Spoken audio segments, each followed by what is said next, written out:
Welcome to Hiring to Firing, the podcast. I'm Tracey Diamond, labor and deployment attorney at Troutman Pepper, and I'm here with my co-host extraordinaire, Evan Gibbs. Together, we tackle all employment and HR issues from hiring to firing. We are joined in this episode by Marie Latoff, president, founder of Verita, LLC, a firm that specializes in workplace investigations. Thanks so much for joining us, Marie. Thank you for having me. Why don't we start off by letting you tell us a bit about your background and why you decided to found Verita? Sure. I am an employment lawyer, and my legal career began in a pretty traditional fashion. I worked in several law firms as an employment and labor attorney, and then I was in-house for a few years. I took a slight detour when I had my children, and then after that decided that I really wanted to do something that gave me a lot of flexibility and autonomy, but where I could still utilize my background and experience as an employment lawyer. So I started Verita about 18 years ago. There are now 6 of us. And we conduct workplace investigations of all types of employment-related claims, such as harassment and discrimination, retaliation, whistleblower, compliance violations, and other workplace-related complaints. And I got the idea for the company really from experiences that I had as an employment and labor attorney. There were situations where we recommended to the client that they hire an outside investigator. And I remember that there were not always a lot of great options.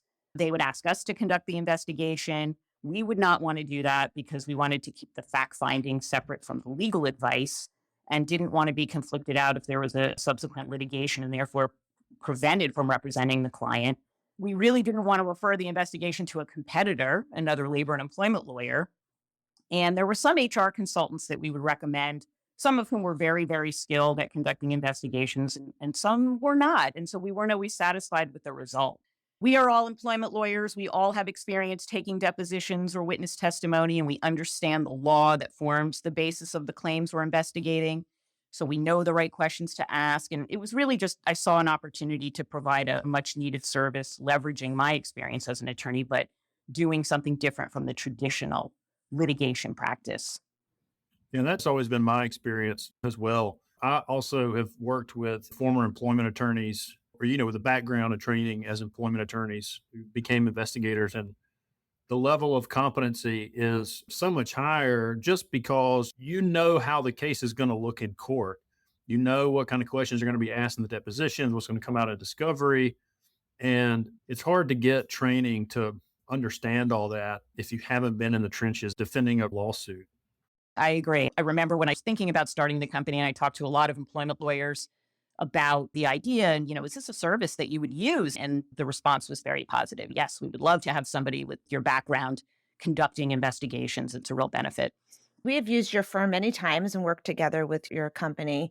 And I'm kind of curious from your perspective, how do you see the interplay between your role as a workplace investigator and our role as outside counsel? Our role is purely as a fact finder. We do not provide legal advice or recommendations.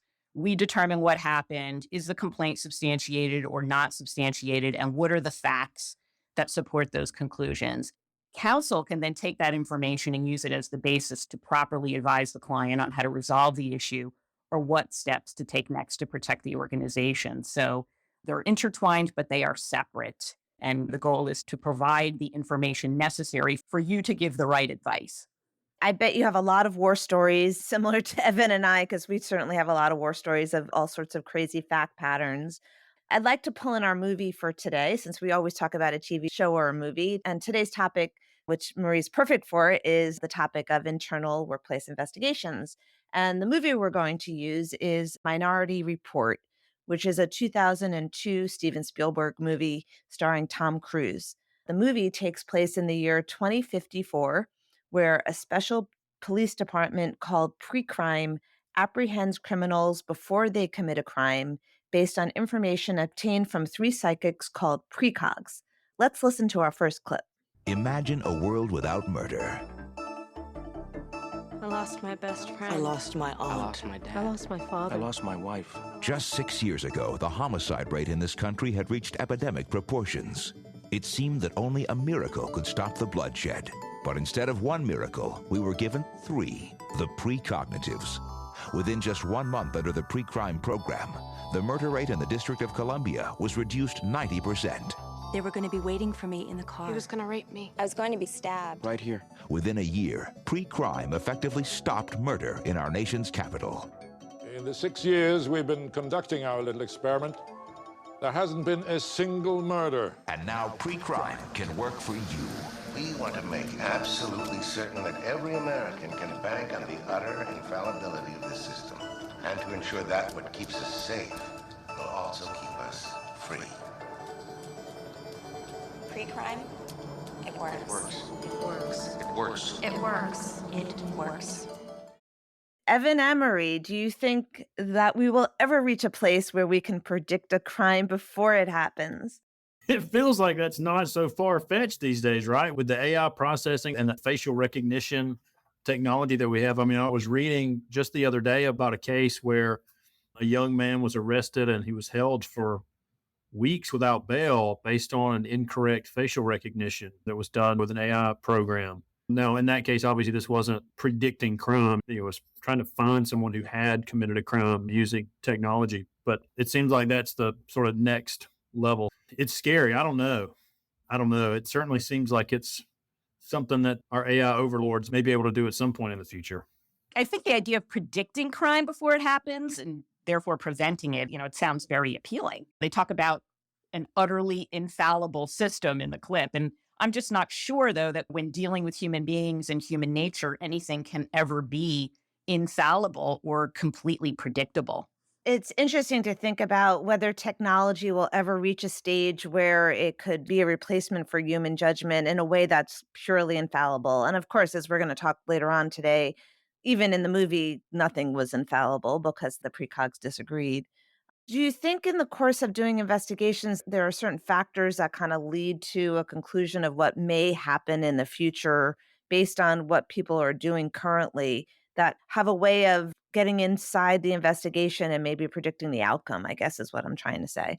I mean, I think I've seen that before. Sometimes the past really is prologue. And I've had situations where, we've had someone's conduct investigated and it's substantiated. And then maybe you find, other prior incidents of that same behavior. And it's one of the things that you talk through with the client is like, look, this person has done this not once, but twice or however many times. And yeah, maybe they haven't committed an unforgivable sin, but it sure seems like it's trending in that direction. And maybe you want to sever ties before it gets to that point. I've certainly been in a couple of those situations where past conduct was taken into account when deciding what to do with a particular employee at the end of an investigation. Yeah, I think I definitely see both sides of the coin. Just because somebody engaged in certain conduct in the past doesn't necessarily mean they will do it again. Right. On the other hand, past habits and behavior can be predictors of future conduct. And we just had an investigation where an employee had been terminated for engaging in inappropriate conduct of a sexual nature. He was sending inappropriate texts to female coworkers, and he was rehired several years later. And at least one person at the company was aware of why he had been terminated. And after he was rehired, he engaged in the exact same conduct, resulting in a sexual harassment complaint. So I think the employer has to look at all of the information and try to make an educated decision and weigh the risks. What are the risks versus the potential benefits? And what's the conduct that we're talking about? What is the risk to the corporation? It can be very different depending on the kind of conduct that you're talking about. I think HR departments engage in those kind of judgment calls all the time in the context of background check reports and deciding whether or not, because somebody committed a crime, let's say in the past, whether they have the propensity to do so or there are risks to the organization that they may do so in the future. And it's a similar kind of analogy to making decisions about whether someone in the course of an internal investigation did something because they did something similar to that in the past. Of course, you're not going to look at just that. You're going to look at all the other facts of the present conduct when you're doing your investigation now. Right. So there's a lot of discussion in the Minority Report about the concept of intent and predetermination, sort of like what we're just talking about, the idea that someone is predisposed to engage in certain behavior. I'd like to play a clip that really illustrates that point now. When the precogs declare a victim and a killer, their name is embedded in the grain of wood. Since each piece is unique, the shape and grain is unique. The shape and grain is impossible to forge. I'm sure you all understand the legalistic drawback to pre-crime methodology. Here we go again. Look, I'm not with the ACLU on this, Jeff. But let's not kid ourselves. We are arresting individuals who have broken no law. But they will. The commission of the crime itself is absolute metaphysics. The precongs see the future, and they're never wrong. But it's not the future if you stop it. Isn't that a fundamental paradox? Yes, it is. You're talking about predetermination, which happens all the time. Why'd you catch that? Because it was gonna fall. You're certain? Yeah. But it didn't fall. You caught it. The fact that you prevented it from happening doesn't change the fact that it was going to happen. You ever get any false positives? Someone intends to kill his boss or his wife, but they never go through with it. How do the precogs tell the difference? Precogs don't see what you intend to do. Only what you will do. Oftentimes, employers are trying to predict employees' behavior during the hiring process. Will this person make a good employee? Will they be reliable? Will they be trustworthy? Those are questions well outside the idea of did they commit a crime in the past, right? This is just let's predict whether this candidate, this blank slate, is going to be a good fit for the organization. Do you think there's anything about that in terms of relying on predetermination and determining whether an employee engaged in misconduct? And in particular, do you think that there are dangers of bias when we're making that kind of prediction? My 2 cents is that the problem in the employment context is usually a lack of reliable data, right? So if we're thinking about, for example, we're going through the hiring process, trying to hire a salesperson, and that person presents a compelling case that they were a high performer at their former employer and that they, were knocking it out of the park and they were the best thing since sliced bread and they just want to leave because they don't like the people they work with or whatever. And then they come over to the organization, they're a real dud. Well, the data that you have in the employment process is really very limited, right? You're basing this decision on what the person is telling you. And they're sort of making a sales pitch about why they're the best person for that job. And they're presenting themselves, in the best possible light on their best possible day. And you have no way to really refute or confirm anything that they say. People pad resumes and just outright lie during the hiring process. And so I think that all employers absolutely try to predict employee behavior, but I think that it's generally really hit or miss because the data that you're working with is just so limited. And there are so many variables that are out of your control. They might come to your organization, they really don't get along with their direct report, something like that. They may really have been a great performer at the former company, but they get here and they just, for whatever reason, don't have the same success. So I think we definitely engage in that behavior.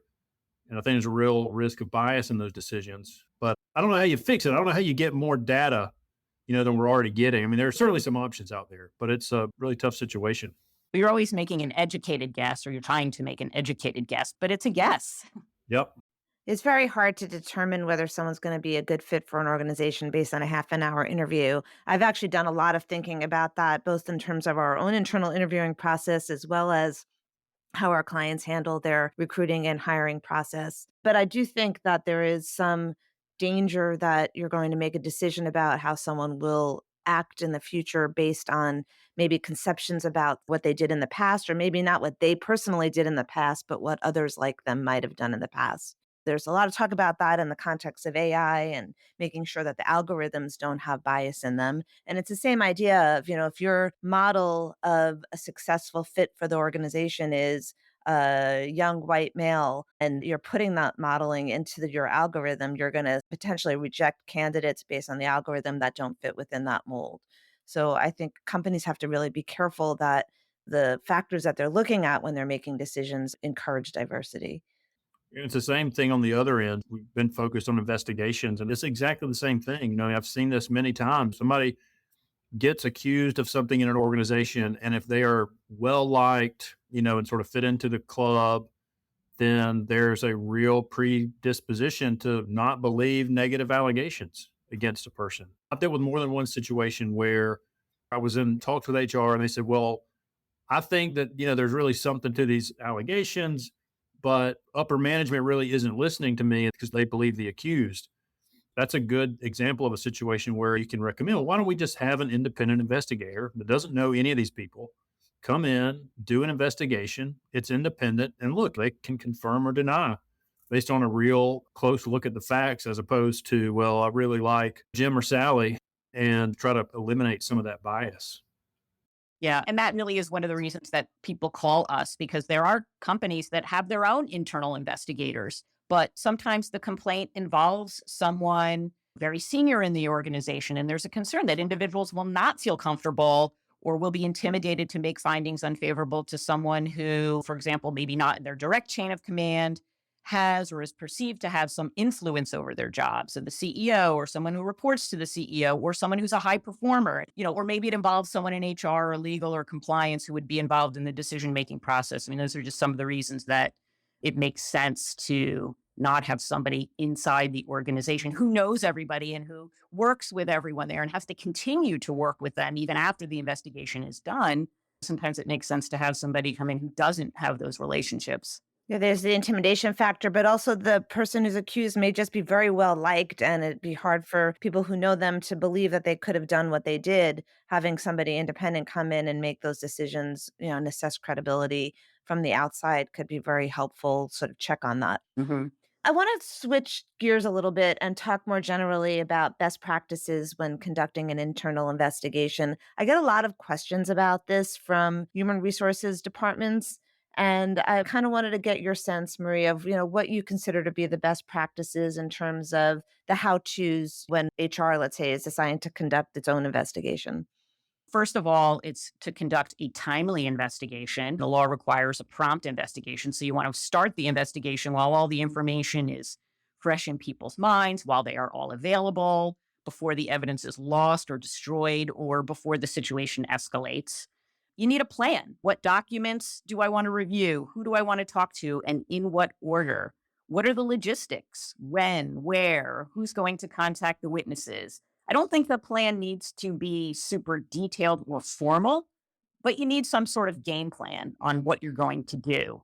You need to define the scope of the investigation. What are the issues that I am investigating?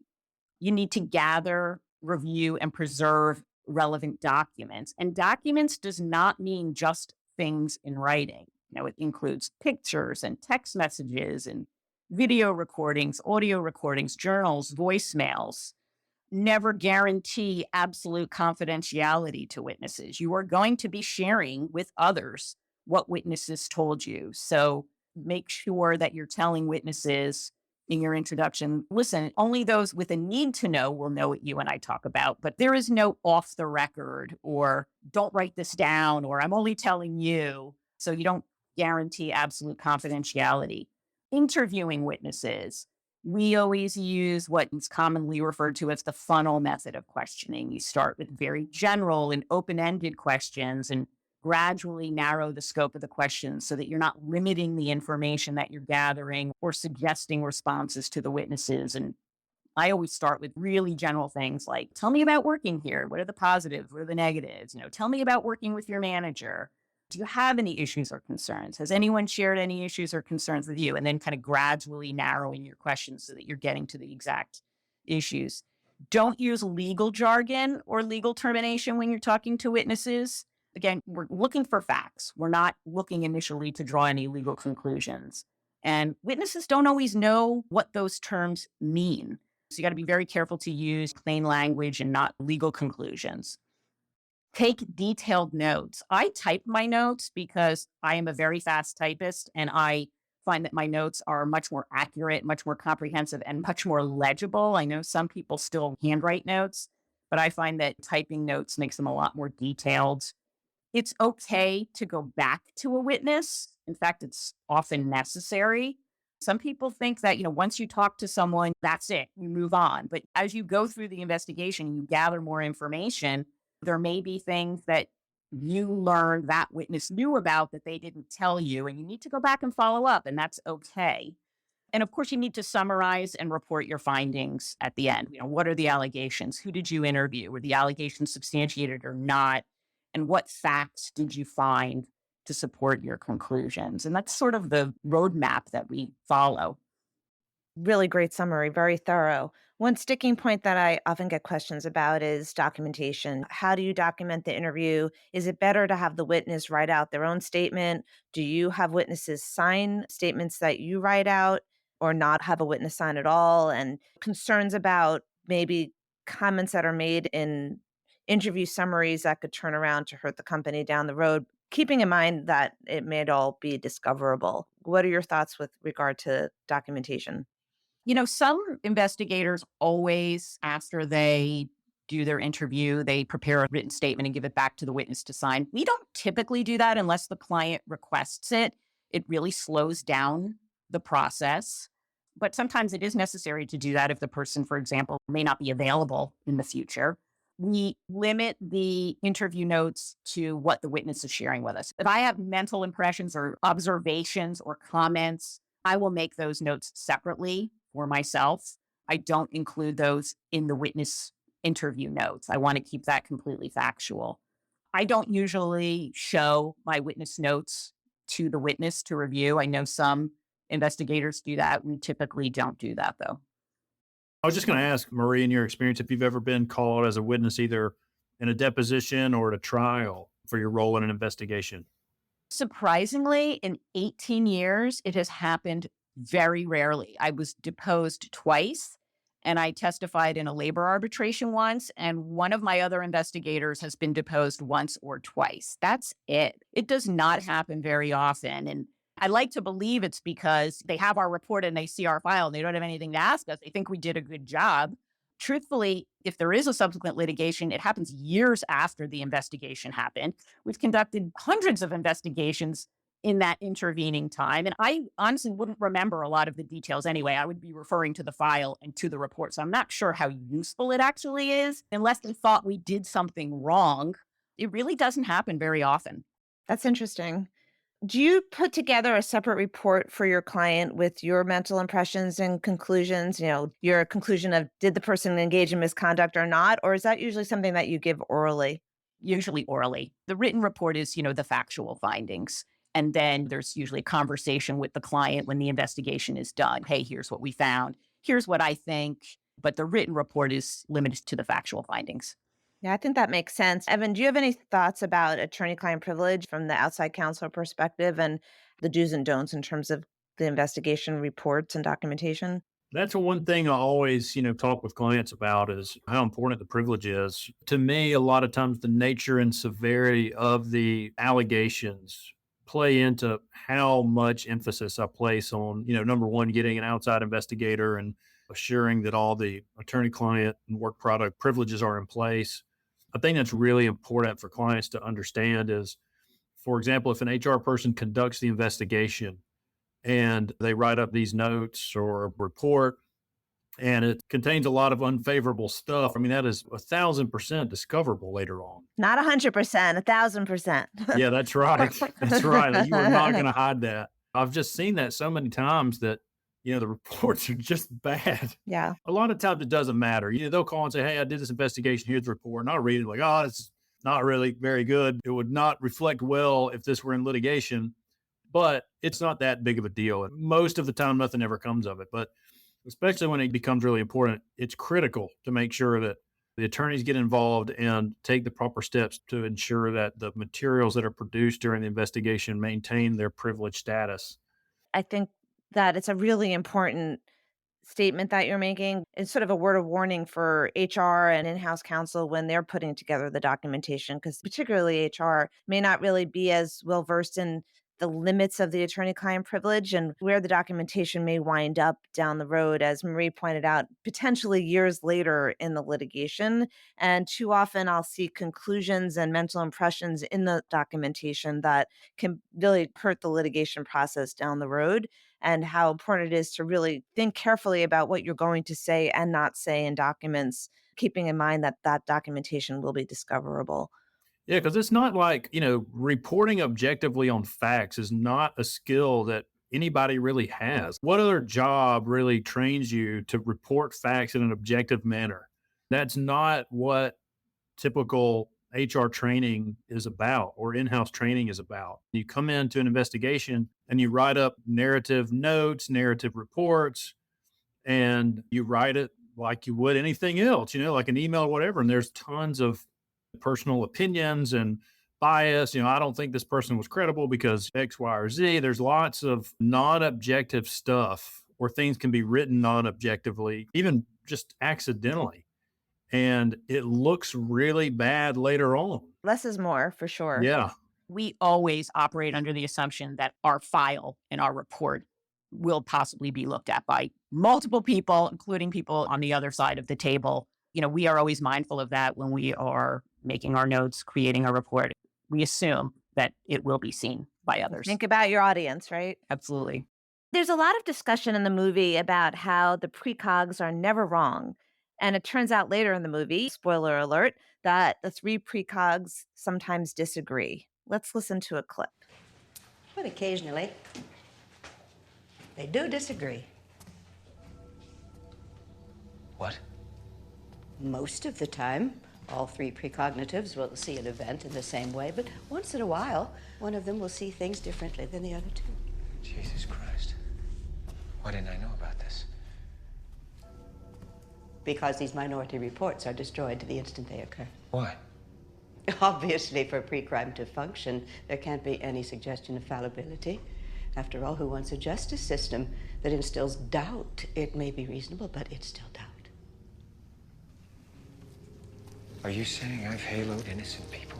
I'm saying that every so often, those accused of a pre-crime might have an alternate future. In your experience conducting investigations, do witnesses sometimes get it wrong?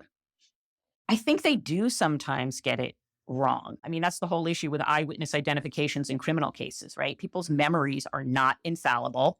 Sometimes the events at the time they happened don't create really strong memories, so they have difficulty recalling the events or recalling them accurately. Sometimes there are other factors that influence their memory or their perceptions, like what someone told them. If they were distracted at the time, if they were under the influence of alcohol or drugs or even stress.